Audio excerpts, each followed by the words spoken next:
안녕하세요. 반갑습니다. 유라TV 김유라입니다. 오늘 저는 해적들의 창업 이야기라는 책으로 무자본 창업에 대해서 이야기해 보려고 합니다. 해적하니까 좀 무서운 느낌이 들죠. 쳐들어올 것 같고, 애꾸눈의 후크 선장이 생각나고, 그래요. 근데 해적들의 창업 이야기는 이런 부제를 담고 있어요. 맨몸으로 바다에 뛰어들어 보물선을 쟁취하는 해적들의 무자본 창업 노하우. 맨몸으로 바다에 가서 보물선을 쟁취한대요. 그래서 해적인 거예요. 그래서 맨 책 표지에 이런 말도 있어요. 내 돈도 쓰지 말고 투자도 받지 말고 대출도 없이 창업비용 99% 절감 프로젝트. 너무 좋죠. 혹시 사업 생각하시는 분들, 창업 생각하시는 분들은 오늘 이 영상 꼭 끝까지 보셨으면 좋겠어요.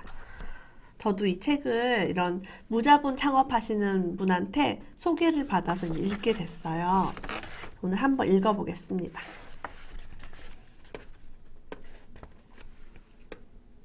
창업하기 전 노자의 도덕경 공부에 한참 빠져있던 나는 최규철 대표에게 노자의 모습을 봤다.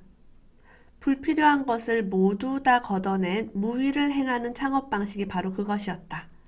남들이 사업에서 가장 중요하다고 말하는 돈을 빼버리는 것은 기본이었다. 강연회사에서는 전문가를 빼고, 교육사업에서는 성적과 입시를 빼고, 컨설팅 회사에서는 컨설팅을 빼버리고, 그렇게 고정관념에서 벗어날 때 오히려 더 큰 성과를 내고 있었다. 뭔가 남과 다르게 이제 접근을 하는 것 같아요. 그죠? 사업에 자본을 투자하지 않아서 망했다고 말하지 말자. 왜냐면 자본이 없어서 망하는 사업은 자본이 있어도 망하기 때문이다. 그것도 더 처참하게 말이다. 그 이유가 있대요. 자본이 많이 들어가는 사업을 할 때는요, 잃으면 안 된다는 생각 때문에 고정적인 방식, 안정적인 방식으로 사업을 한대요. 기존에 있던 방식으로 하기 때문에 혁신이 일어날 수가 없대요. 그런 자본이 없으면 계속 새로운 걸 시도한다는 거죠. 그래서 자본이 없는 상태에서 잘 되는 사업이 중요하다라고 강조하고 있어요. 그렇다면 남들과 똑같은 방식으로는 절대 불가능하다는 것을 인정해야 한다. 무자본 창업 미션에 도전하면서 안전한 실패를 여러 번 경험하는 과정에서 자신의 한계를 발견하고 극복하면서 진짜 사업가가 될 준비를 하자. 단돈 1원부터 통제하는 방법을 연습할 수 있고, 돈을 벌어가면서 점점 큰 돈에 대한 통제력을 몸에 쌓게 된다. 무자본으로 시작해야 적은 돈이라도 그 가치를 알게 되고 그 돈을 쓸 때도 신중해진다. 돈의 가치. 그러니까 사업을 크게 하시는 분들 중에 계속 남의 돈 받아서 말아먹으시는 분들이 있어요. 그런 분들은 자꾸 자본을 어디서 받기 때문에 뭐 부모님이 주신다거나 대출을 한다거나 창업 지원을 받는다거나 했을 때는 돈을 낭비를 할 수 있다는 거죠. 하지만 단돈 1원부터 통제하면 돈에 대한 통제력을 몸에 쌓게 된다는 거예요. 투자도 받지 않는다. 손해보기 위해 투자하는 사람은 세상에 없다. 투자받는 돈도 부채라고 생각해야 한다. 그래서 가능하면 투자도 받지 말기를 바란다. 집이 있는 사람은 해적이 되지 못한다. 집을 지켜야 하기 때문이다. 땅이 있는 사람도 해적이 되지 못한다. 땅을 지켜야 하기 때문이다. 집도 땅도 잃은 사람이 해적이 된다. 그들은 하늘을 지붕 삼아서 바다의 주인이 되기 위해 세상을 가슴에 품는다. 모든 것을 잃으면 처음에는 절망을 경험하지만 그 단계를 거쳐야 세상을 바꾸는 혁명가가 될 수 있다. 여러분이 만약에 좋은 직업이 있다면 그 직업을 버리고 사업을 하기 힘드실 거예요. 그래서 이분은 이렇게 얘기합니다. 집과 땅이 없는 자만이 바다로 나갈 수 있다고요. 여러분이 아무 직업이 없다면 어때요? 거대한 사업 모델이 가능한 그런 창업가가 될 수 있어요.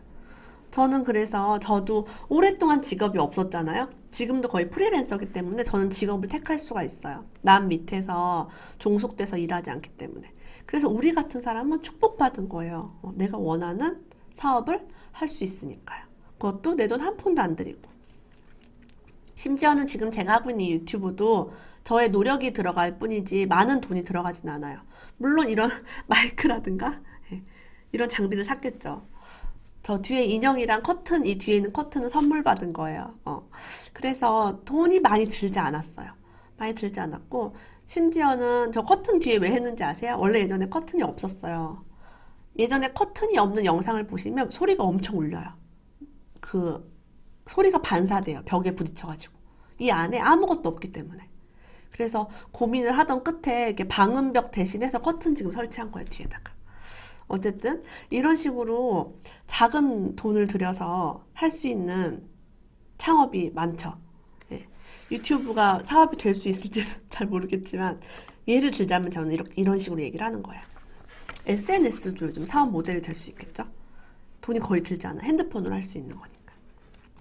어떤 분야든 상관없다. 당신이 가장 심각하게 겪고 있는 문제를 해결하면서 일단 당신이 먼저 살아야 한다. 그리고 그것을 발전시키고 전파해서 다른 사람을 감동시킬 수 있으면 된다. 어떤 분야도 상관이 없대요. 당신이 가장 심각하게 겪고 있는 문제를 해결하면서 일단 당신이 먼저 살아야 된대요. 저는 돈 문제를 심각하게 겪으면서 그걸 먼저 해결해서 살았어요. 그걸 발전시키고 전파를 하게 된 거죠. 신기하죠? 여러분이 힘들었던 점 바로 그것을 타겟으로 잡아서 사업을 시작하시면 돼요. 바로 내가 하는 일을 세상에서 유일한 일로 만드는 것이다. 다들 좋다고 이야기해도 내가 싫으면 싫은 것이다. 오로지 내가 좋아하는 방식으로만 사업을 홍보하고 내가 좋아하는 서비스나 상품을 판매하는 것이다. 해보지 않았지만 당신이 기꺼이 도전하며 해낼 수 있는 것은 무궁무진하다는 사실을 깨달아야 한다. 몇 번의 특별한 경험만으로도 충분히 이를 발견할 수 있고 당신의 진짜 능력이 무한대라는 확신을 가질 수 있다. 여기서 별표할까요? 당신의 진짜 능력이 무한대라는 확신을 가질 수 있다. 진짜 우리의 능력은 무한대예요. 무한대. 우리가 능력이 없다고 말하는 사람들의 말은 거짓이에요. 거짓. 당신은 하루에 책 한 권을 쓸 수 있는가? 아마 불가능하다고 할 것이다. 하지만 나는 자신 있게 말할 수 있다. 그럴 수밖에 없는 상황이 된다면 누구든지 하루에 책 한 권을 쓸 수 있다. 놀라지 마라. 사실 지금 당신이 보고 있는 이 책도 하루 만에 초안이 전부 완성된 책이다. 그리고 그 초안으로 실제 판매가 이루어졌고 출판사 계약도 진행되었다. 그래서 책 한 권을 원고를 다 썼다는 얘기가 아니에요. 초안. 그러니까 이 책을 어떻게 구성하고 어떤 목차로 할지 어떤 전체적인 흐름을 하루 만에 다 했다는 거죠. 사실은 초안을 다 완성하면 나머지 글 쓰는 건 별로 문제가 없어요. 그래서 이런 식으로 불가능하다고 생각하지 않는 태도가 굉장히 중요합니다. 이 책은 그런 용기를 굉장히 많이 줘요. 우리 모두 솔직해지자. 진짜 성공은 적게 일하고 많이 버는 것이다. 그리고 자신만의 콘텐츠로 사회의 문제를 풀고 열렬한 팬을 거느리는 것이다. 일단 일부러라도 당신이 할 수 없는 목표를 정하라. 그리고 기어이 그 목표를 달성하는 세련된 방법을 계속 연구하라. 그래서 우리가 적게 일하고 많이 벌려면 사회의 어떤 문제를 풀고 팬을 확보하고 그래야 된다는 거예요. 그게 지금 무자본 창업의 핵심이에요. 자본을 안 들이고 매장이 일단 없어야 되니까. 그럼 온라인을 기반으로 해야 되는 거죠. 그러면은 어떤 목표를 정하고 목표를 달성하는 방법을 계속 연구하라는 거예요. 경험해 본 후 창업을 해야 한다고 따지다 보면 영원히 새로운 일을 시작하지 못한다. 그럴 바에는 차라리 경험이 없는 게 낫지 않을까? 지금은 사업하는데 지방이 훨씬 유리하다고 생각하고 실제 지방에 살기 때문에 더 많은 사업 관리가 가능해졌다. 서울에 살면 고객과 거래처를 수시로 만나야 한다. 굳이 만나지 않고 해결할 수 있는 일도 만나서 해결하는 경우가 생기고 거절할 명분을 만드는 것도 힘들다. 사람들을 자주 만나려면 비용과 시간이 소요된다. 이 부분에 저도 완전 많은 공감을 했어요. 저도 지방에 살기 때문에 많은 일들을 뭐 이메일이라든가 전자서면, 전화로 해결합니다. 그리고 거절을 할 명분이 항상 있죠. 집이 서울이 아니니까. 예. 지방이 정말 훨씬 유리한 것들이 많아진 시대가 된 것 같아요. 전 지방이라서 일을 못해요 라고 핑계를 댈 수 없는 거죠. SNS로 여러분을 홍보하게 되면 여러분이 어디에 사는지 사람들은 관심이 없습니다. 지금은 내가 신용불량자라는 것이 무척 자랑스럽다. 이것은 신이 내게 준 가장 큰 축복 중 하나라고 생각한다. 절대로 과장이 아닌 진심으로 우러나오는 말이다. 만약 내가 신용불량자가 아니었다면 지금의 나는 어떤 모습이었을까? 꼭 명심하라. 당신이 가진 열등감은 사실 축복이다. 학력이 낮다면 그래서 당신은 성공하기에 더 유리하다.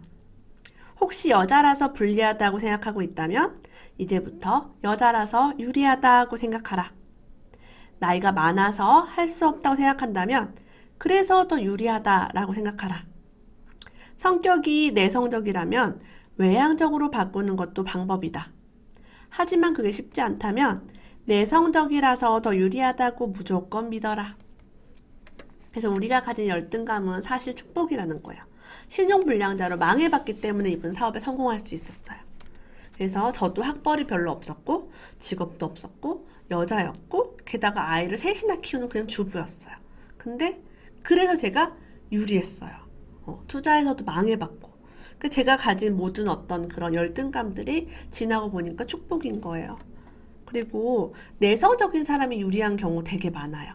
우리가 막 외향적이고 말도 많고 막 친밀하고 이런 사람들은 좀 믿음이 없어. 그 사람 말 같은 거 했을 때 그냥 뭐 너무나 잘해주고 항상 좋은 말만 하니까 그냥 저 사람은 원래 항상 저렇게 말해. 좋은 말만 하고 기분 좋은 소리만 하지 라고 하는데 말을 잘 안 하고 내성적이고 그렇게 좀 신중한 분이 어떤 말을 탁 했을 때 굉장한 그 무게감과 신뢰감이 확 들어가요. 저 사람이 칭찬을 많이 하는 사람이 아닌데? 저 사람이 아무거나 좋다고 저렇게 호들갑 떠는 사람이 아닌데? 라고 해서 더 유리한 점이 오히려 많다고 생각합니다. 내성적인 건 나쁜 게 아니에요.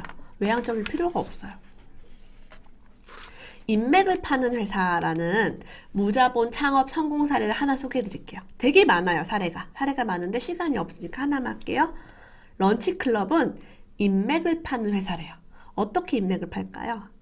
유료로 돈을 내고 가입하는 커뮤니티 사이트인데요. 그 안에 이제 많은 사람들이 있어요. 자기소개서를 작성을 해야 되는데 이름, 전화번호, 메일, 하는 일, 관심사, 스케줄 같은 게 있어요. 이거를 새로운 회원들이 가입할 때마다 볼 수가 있는 거예요. 그래서 많은 CEO들이 들어있는데요. 런치클럽의 회원들은 명단을 보고요. 자유롭게 식사를 신청할 수 있어요. 단 식사 신청을 하는 사람이 식사비를 내는 게 규칙이에요. 그리고 약속을 어기거나 불쾌한 행동을 할 때는 회사가 경고를 하고요. 경고가 누적되면 이제 자격을 박탈당해요. 근데 이런 회원들의 불편사항을 관리하고 이런 것들이 회사가 비용을 받는 거죠. 이걸 보면서 되게 좋았어요. 내가 필요한 사람과 대화를 좀 나누고 싶을 때가 많잖아요. 세무사일 수도 있고 회계사일 수도 있고 작가일 수도 있고 강사일 수도 있고 뭐 방송인일 수도 있고 뭐 교육자일 수도 있어요. 내가 원하는 어떤 분야의 전문가와 밥 한 끼 그냥 먹으면서 가벼운 대화를 좀 하고 싶을 때 우리가 인맥이 없잖아요. 아는 사람이 없어서 그걸 할 수 없단 말이에요. 근데 런치클럽에 들어가면 정말 그거를 할 수 있다는 거죠. 너무 좋은 시스템 같아요. 저도 이런 게 있으면 가입을 하고 싶네요. 이런 다양한 무자본 창업 사례가 많아요. 자, 비주류 시장을 공략해라 라고 얘기했어요. 진입하고자 하는 시장 규모가 얼마나 되는가? 현재 뜨고 있는 시장인가? 성장 가능성이 있는 시장인가를 살펴야 한다. 앞으로 막 뜨는 기업에 투자해야지 사업 계획을 하는데 시장이 점점 줄어들고 있다. 이런 곳에 하면 위험하겠죠. 우리나라는 앞으로 아이 교육 쪽으로는 좀 힘들지 않을까. 아이들이 너무 줄어들어가지고요. 그런 식으로 큰 흐름을 잡으시면 좋아요. 해적에게는 이런 전략이 치명적이다. 자신이 제공해야 하는 상품이나 서비스의 복잡성이 높거나 선택사항이 많아질수록 감당해야 하는 업무가 늘어나기 때문이다. 당연히 업무에 투여되는 인력도 증가하고 자본도 계속 필요하다. 자, 제공해야 되는 상품과 서비스가 복잡하거나 선택이 많아요. 옵션이 되게 많아요. 그러면 업무가 많아지고요. 사실은 이건 소비자에게 너무 힘들어요. 갔는데 뭔가 되게 고민해야 되고 되게 많아요. 저는 그런 거 있는 것 같아요. 칼국수 전문점이면 칼국수만 만들면 되게 맛집이잖아요. 거기는 계속 단순하게 칼국수만 만들면 돼요. 직원도 많이 필요하지 않아요. 그런데 칼국수도 팔고 부대찌개도 팔고 보쌈도 팔고 하면 얼마나 일손이 많이 가겠어요. 사람들도 앉아서 고민하게 되고 그리고 주문하면 늦게 걸리고 오래 걸리고 그래서 해적에게는 이런 다양한 전략이 치명적이라고 합니다. 단순화하자라고 강조를 하고 있어요. 더 많은 고객을 잡기 위해서 혹은 경쟁사의 고객을 데려오기 위해서 회사의 색깔을 흐려가면서 상품군을 키워가는 것은 좋은 결과를 가져오기 힘들다. 모든 고객을 다 데려오겠다는 생각으로 상품군을 확장하면서 다양한 가격대를 형성하고 다양한 할인으로 복잡한 가격대를 형성하며 회사가 롱런하기 어렵다. 적은 상품군, 차별화된 상품으로 고가의 가격대를 형성해야 회사가 롱런 할 수 있다라고 했습니다. 아까 제가 말한 것처럼 더 많은 고객을 잡기 위해서 요리 음식점이 너무나 많은 메뉴를 만들어내면은 회사 색깔이 없어져요. 거기는 뭐가 맛집인지도 모르겠어요. 우리는 복잡하니까 힘들고 그러다가 한 가지라도 맛이 없으면 안 올 수도 있어요. 그때부터. 그래서 적은 상품군과 차별화된 상품으로 고가의 가격을 형성해라 라고 하고 있습니다. 상품이 복잡하고 많으면요 비싸게 팔기가 어렵대요. 상품이 단순할 때 비싸게 팔 수 있다고 이야기를 합니다. 무자본 점포 창업 사례가 지금 여러 개 있는데 12번째 사례가 있어요. 그걸 말씀드릴게요.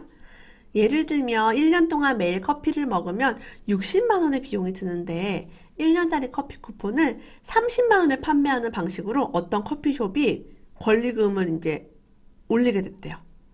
객 단가가 높아지는 효과도 있지만 자동으로 단골이 되는 효과가 있대요. 사람들이 너무 안 오니까 연간 회원권을 끊어준 거예요. 그래서 커피 쿠폰을 가진 사람은 자주 오게 됐고 커피숍이 북적북적하니까 사람들이 더 많이 오게 됐고 적자였고 권리금이 없던 그런 식당을 빌려서 커피를 팔았던 이 사업가는 많은 돈을 벌었다고 합니다.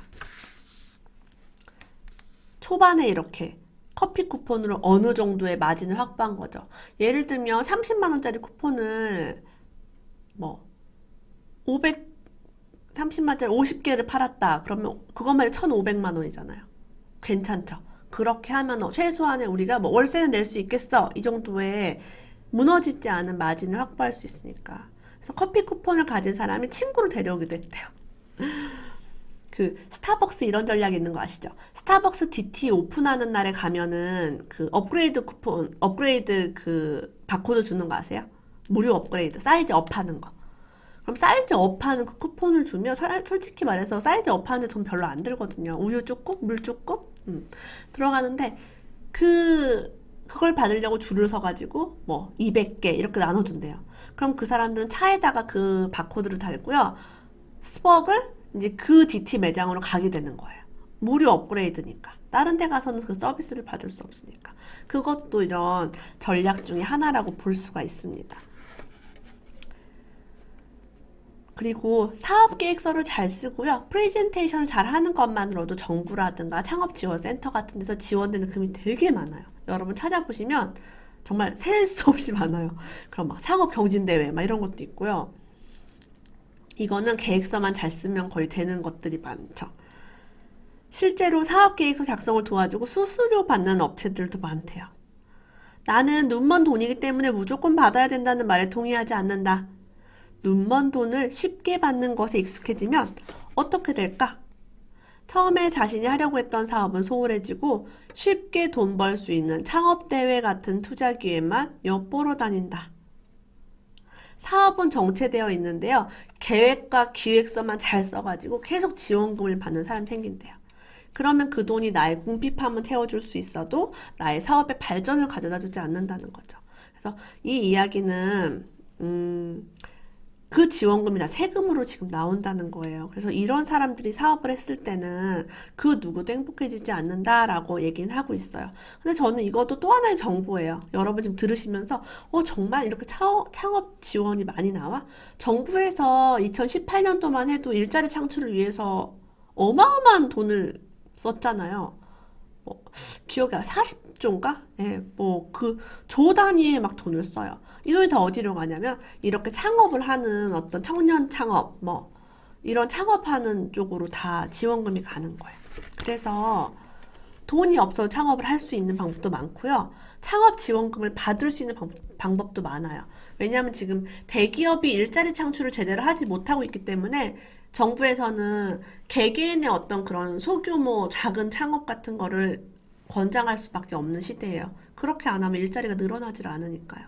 그래서 새롭게 일을 하고 싶으신 분들, 돈을 벌고 싶으신 분들은 이 해적들의 창업 이야기 보면서 창업이 그렇게 어려운 게 아니었구나. 막 수억의 돈을 막 들여서 일을 그렇게 할 필요가 없구나라는 걸 좀 깨달으실 거예요.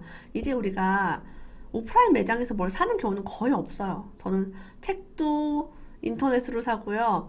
배달도 인터넷으로 시켜 먹고 많은 것을 인터넷으로 구입을 합니다. 거의 90% 이상을 구입을 하고 있어요. 그런 시점에서 봤을 때 과연 우리가 창업 비용을 들여서 매장을 차려야 되느냐? 필요 없다는 거죠. 이 책 함께 보시면서 어떻게 무자본 창업을 하는지 함께 공부했으면 합니다. 오늘도 끝까지 함께 해주셔서 감사합니다. 다음에 또 만나요. 고맙습니다.